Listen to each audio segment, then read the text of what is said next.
Ask This Old House, our experts travel across the country to answer questions about your house.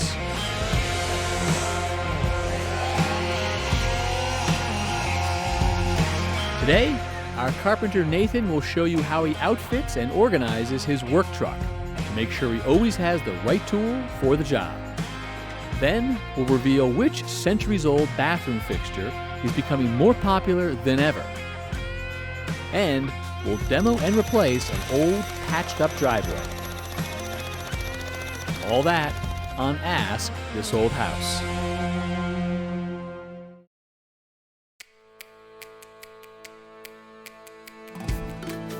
The average workday for me can really vary a lot from day to day. I can be doing finish work, I could be doing framing. One of the things that I take pride in is keeping my truck well stocked and ready to go. You know, there's those certain days where you finish up a job. I think they call it a Friday truck when you throw everything in there. But the first thing Saturday morning is open up the back of the truck and clean it out, get organized. It's gonna make the day go a lot smoother. So if you go into my truck, my miter saw, go to the front, left-hand side, middle rack, I have my cordless miter saw. If it's a bigger job, then I usually have my 12-inch slider tucked around in the front left. And then my cordless table saw is above that. I have 4 nail guns on the bottom left, and I can tell you it's framing gun, 15 gauge nailer, brad nailer, stapler, batteries are all above. And by knowing exactly where it is and where it goes back, I can tell anyone to go in my truck and grab that tool, grab a battery, and come back. If they need to know fasteners, back right side, center shelf, it just makes everything more efficient. Having things organized without a doubt helps keep track of the consumables like fasteners, nails, screws, glue. As you see those get low, you make a mental note, okay, I need to pick up some more stainless finish nails. Next time you grab it and try and get the hard plastic cases so I can just keep refilling that. And when I go into my truck and it's organized, that translates to going on an ask strip and having the right tools. I'm not digging through boxes or piles of junk. I can see everything, and that's how I like to have it set up. I would never put a sticker on the outside of my truck, but I do have some cabinets on the inside. And I think my favorite sticker I have is when you open the door, it says this door must remain open during work hours. And it's just kind of ironic, something quirky. I think that my truck is set up exactly how I would like it to be. It's got a lot of room. I can put a lot of material inside it. I got room on top that I can bring lumber into a job site if I need to. If I demo a small deck, I got enough room that I can load it up and bring it to the dump. I kind of wish everything in my life was that organized, but I really just take pride in having a clean truck that is ready to go.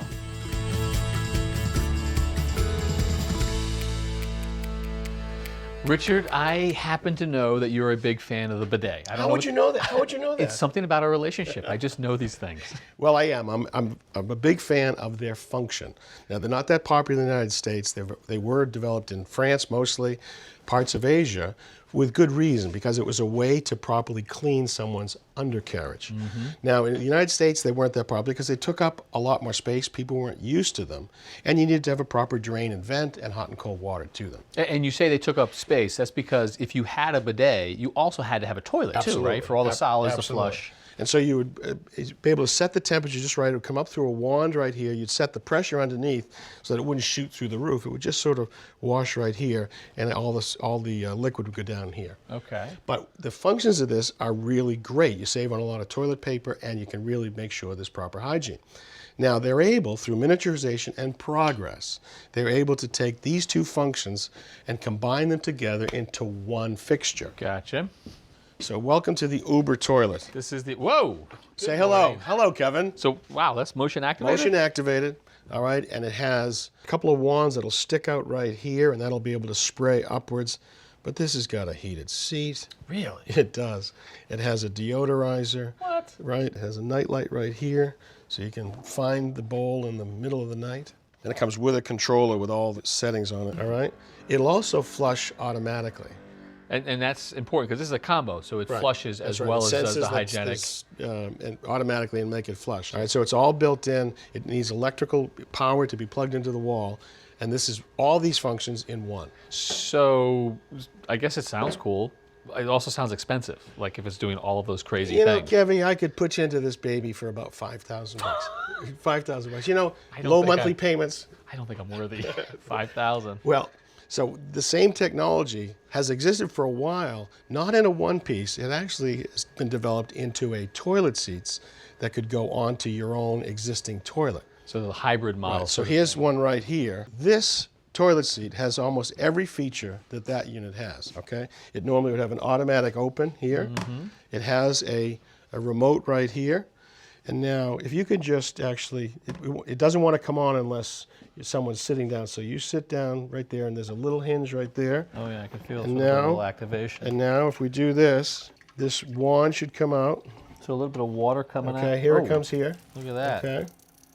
So this has got also oscillation and pulsation. You can change what the, it's a lot of good stuff in it. So the wand would actually move and pulse as That's well? right, that's right. Look at And it that. also has a dryer. So we'll try the dryer.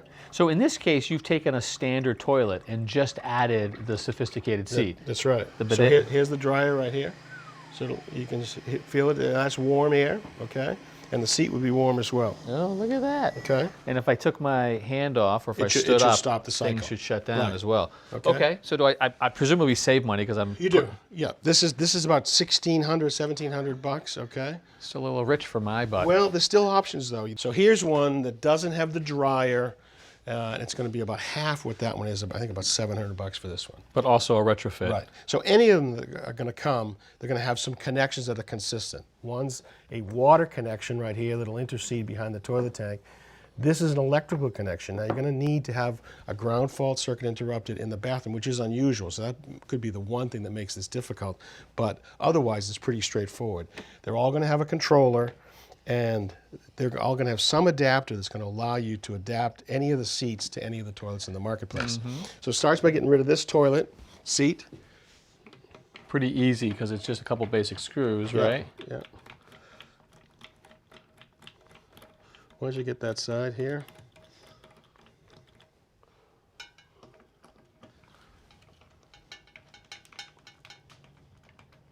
So toilet seat comes away.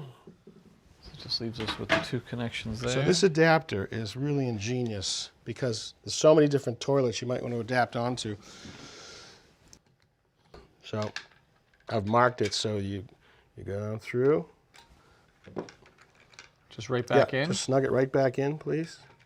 Make sure it's square to the back.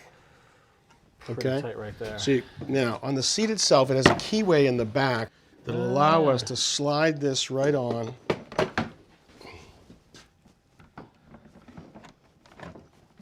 Okay, that's locked in. This is the water connection you have to deal with. So the one standard connection in the plumbing world is the size of this shank on the back of a toilet tank. Right. Okay, so you turn the water off first. There's going to be a little water in here. Flush the toilet, and then you loosen this with a pair of pliers. So now you can see this. This thing comes with a washer, and what you're going to do is actually intercede between that supply. Look at that. You see it? It's pretty straightforward. So now this goes here, and you snug this all up. So now water is allowed to come up through into the toilet tank, so the toilet tank still functions. Right. But it tees off some of it to go over into this reservoir where it can heat the water Yeah. and use the bidet feature. That's an easy connection right there. Absolutely. I don't have a toilet anywhere near an outlet. Am I pulling in an electrician? And I mean, Yep. this is half the price of that, but now I've got to wire my whole bathroom. Yeah, there's still something to it. There is one that I have probably for you. You've already had 3 for No, me. no. So this is the one that doesn't need any electricity, no batteries. You just make your connection with the water, and what you lose there is the dryer, and you lose the heated water. Okay. So use it in the summer. Oh, heavens. Heavens forbid. What does that cost? This thing's like $150. So You can get me to a bidet for $150. I could. So there's a lot of advantage, a lot of choices. And the other thing is, once you own one of these, it'll stay with you. You can take it from building to building when you move. It becomes your permanent friend. Okay. All right. Good information, Richard. Thank you.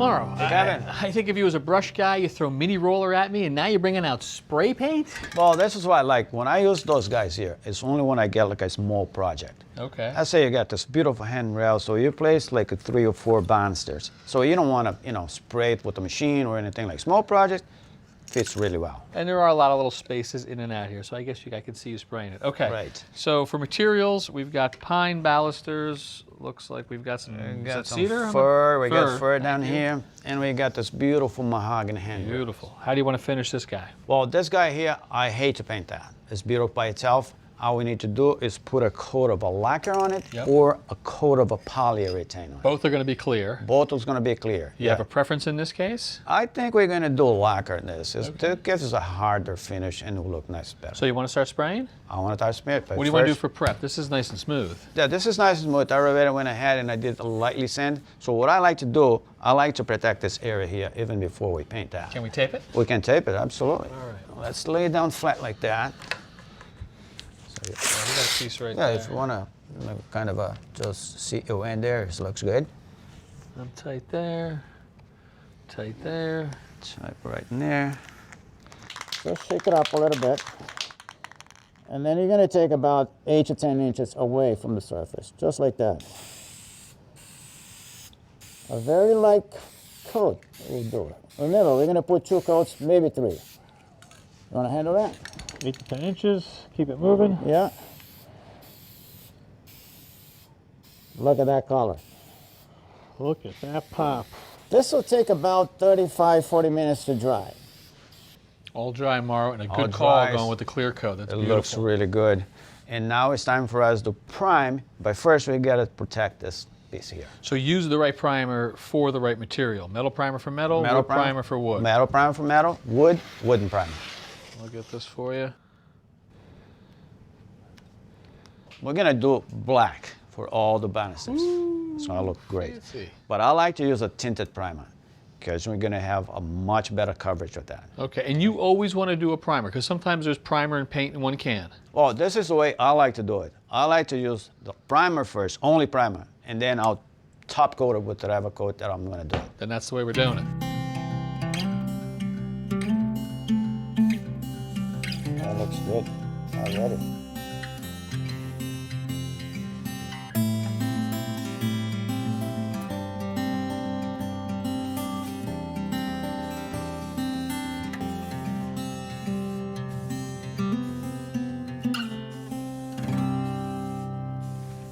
All right, the primer's dry. Let's do a light sand, clean up, and we'll be ready for top coating.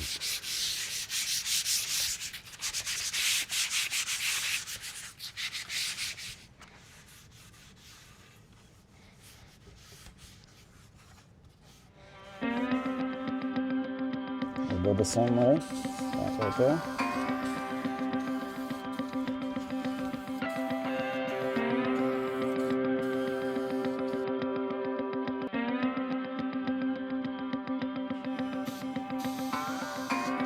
In about 30 minutes, we'll come back and put the second and final coat on. Oh, Kevin, isn't this satin finish nice? I love it. That is a good look right there. You can have like 4 different finishes to choose from. Start with the flat, with no sheen at all. And then we have the satin, which we got here, semi-gloss or high gloss. So just like paint, you get in the spray paint as well. Absolutely. Love it. Nice technique, Mauro. Good information. Thank you. Looks good.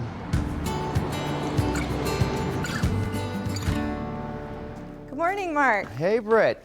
Nice to meet you. My pleasure. How you doing? Good. So we're standing on the reason why I emailed you. Okay. Ever since we moved in 4 years ago, our driveway has been a serious problem. Every time I drive my car up, it's been bottoming out in the center section. But I can also see that you've used a bunch of different materials. You have some pavers here. Aesthetically, it's not the greatest. No.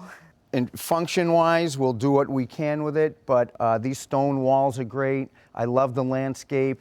The house looks like it's just been painted, so the only thing you really need to tie everything together would be a brand new driveway. I can't agree more. I think I'd much rather weed my garden than have to weed my driveway every All weekend. right, that makes perfect sense. So why don't we get some jackhammers, some sledgehammers, some shovels, some picks, and get this stuff out of here. Awesome. All right, let's go. All right, Britt. So first thing we have to do is call a utility locating service, which I've already done. That means there's no utilities in the driveway, so we can just bang away at it. This is basically a 10 by 10 pad, which is certainly doable for 2 people. Before we go, I should give you a little lesson on the jackhammer. All right. So I'm going to look for the weakest spot, which is going to be right about here. You can see all that soft material. Yep. So when we actually crack this concrete, it'll have somewhere to break off to. You're going to go down, break that piece off. You're going to pull back, get yourself set, start banging again. Sounds easy. All right, here you go. And don't forget, that's the trigger. All right. So as soon as you touch that, this thing's going to go off. Get your gear on. We need eyes and ears.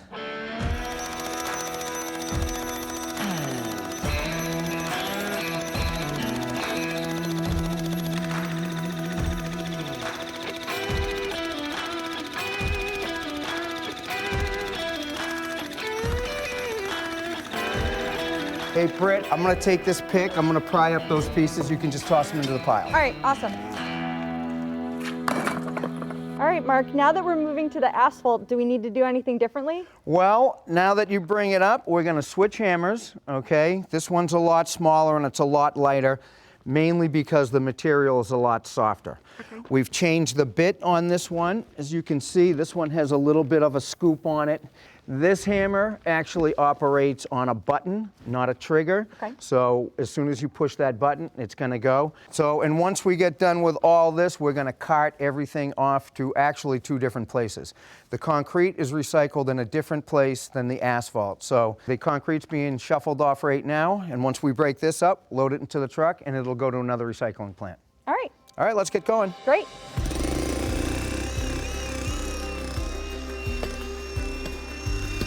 This is a lot easier than the other one. It's a lot easier, right?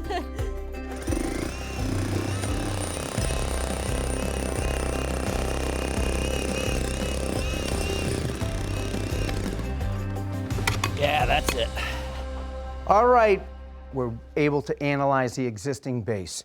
Luckily for us, it's gravelly enough to leave in place. I love to do that only because I know the stuff is settled. It's been here for a long, long time, so it's where it's supposed to be. All I want to do is run the compactor on it just to make sure, do our due diligence. After that, we will bring in some 3/4 inch stone just for proper drainage.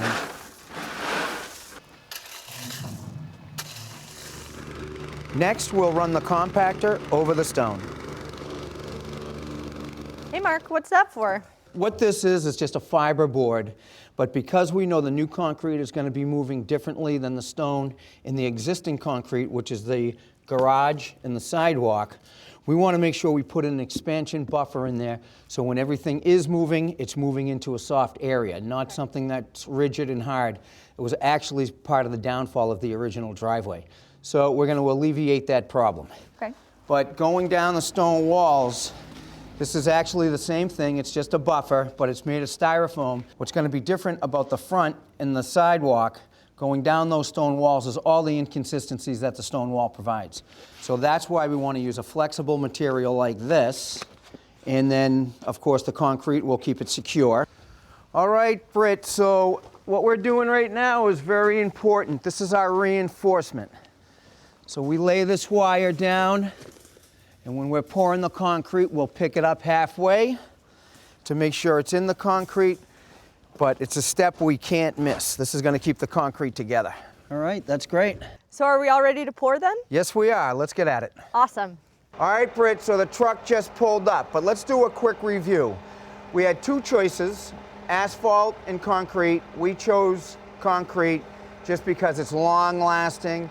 It's a tough winter up here in New England, so we did need something that was going to be sturdy. We're going to go about 6 inches. We know we have car traffic back and forth, so we want to make sure we're thick enough. We're going to use a very strong concrete, which is about 5,000 PSI, which is pounds per square inch. Okay. The coloration, we're going to stay with the normal gray. To put a color in up here in New England is tough. It doesn't wear so well, so we'll leave that part out of it. But other than that, I think we're ready to go. Awesome. All right, grab your shovel.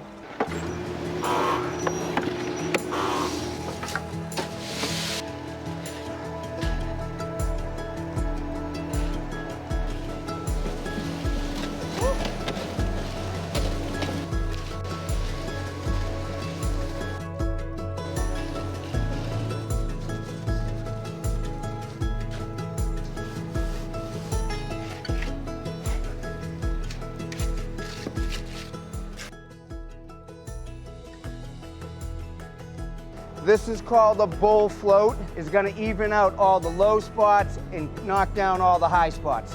You got it, right there, you're a natural, yep. I'm gonna take it from you in a minute because you're gonna put me out of a job soon, so.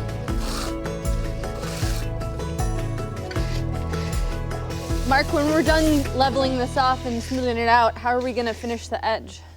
Well, because we've always had a unique situation here, right? We knew we had to customize a little bit. And what I'm gonna do is curl the edge back with this trowel. That'll give you easy in, easy out, right? Because we've got a curve there. But what it's also gonna do is channel the water that runs down the hill. Awesome. All right, Britt, so we're finally here, ready to do the finish. This is gonna be simple, but it's gonna be exactly what we want, and that's skid resistant. So if you take the broom, which is what is gonna provide us with that skid resistance, you wanna start up there. Okay. And then all you're gonna do is pull back, and if pulling this pole back is good for you like that, that's great. If not, you just walk it back right out into the street. All right. Yep, little hard to handle. Go down as soft as you can, that's great. Don't worry, a little overlap more than 2 inches is fine. All right, Britt, this is the last pass, and we're done. Wow, looks great. Great. Now all we have to do is let it set up, and you're good to go. Wow, Mark, it looks amazing. All right, I am happy as heck because this is exactly what I wanted. It was the missing piece for the aesthetics of the house, and now you can see the way that concrete floats into that wall, how it floats into this wall. I'm just happy with it. Yeah, it looks amazing. Anything I should know about maintenance going forward? Well, what you're gonna wanna do is stay off of it for at least 7 days. That's when it's set. It's actually a 28-day cure, but you'll get away with the 7. And the other thing is absolutely no salt. Actually, look down at the walkway right now and you can see all those pock marks. Yep. That's from the salt being spread or salt coming off the street during the winter. But that is the reason why we never use salt. Oh, okay, awesome. So other than that, you should be ready to go. That's amazing. It looks great, and I can't believe how awesome everything looks. All right, well, you're a big help. Thanks, Mark. Thanks, Britt. See ya.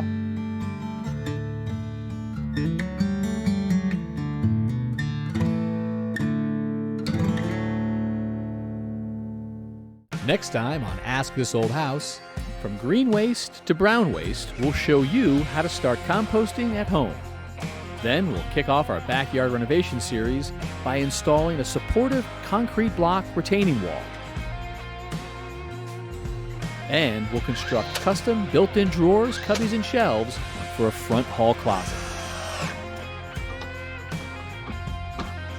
On Ask This Old House.